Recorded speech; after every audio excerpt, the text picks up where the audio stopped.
Chumuto nacho, me Mary Satan nacho, go! I am a disco dancer.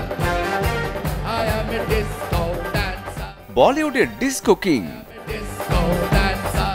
ভারতীয় মিউজিকে disco revolution আসে বাপ্পি লাহিড়ীর হাত ধরেই। বাপ্পি তার জন্ম 1952 সালে শিলিগুড়িতে, কিন্তু শেকড় বাংলাদেশের পাবনা জেলার মোহনপুরে। সঙ্গীত পরিবারই তার বেড়ে ওঠা। বাবা মা দুজনেই ছিলেন শাস্ত্রীয় সঙ্গীত শিল্পী। নানাবাড়ি সূত্রে কিংবদন্তি শিল্পী কিশোর কুমারের ভাগ্নে বাপ্পি লাহিড়ী। মাত্র 19 বছর বয়সে বলিউডে সুরকার হিসেবে হয় অভিষেক। এরপর 4 দশকে অর্ধসহস্রাধিক সিনেমায় সঙ্গীত পরিচালনা এবং হাজারেরও বেশি গানে কণ্ঠ দিয়েছেন এই গোল্ডম্যান। হিন্দি, বাংলা, তামিল, তেলেগু সহ একাধিক ভাষায় তুলেছেন সুরের ঝংকার। ঢালাইয়ের সেরা প্রিমিয়ার সিমেন্ট।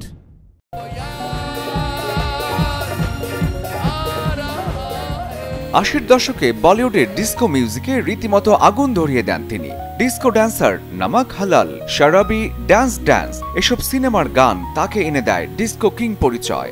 1986 সালে এক বছরে শতাধিক গান রেকর্ড করে জায়গা পান গিনেস ওয়ার্ল্ড রেকর্ডসে।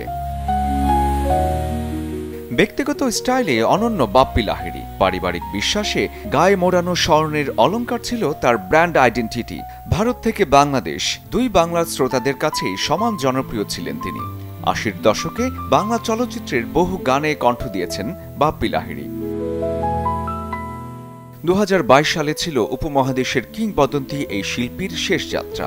সময়ের বৃত্তে আবারও ঘুরে এলো তার পৃথিবীতে আসার দিন। শুভ জন্মদিন বাপ্পি লাহিড়ী। শরীফুল হক, চ্যানেল 24।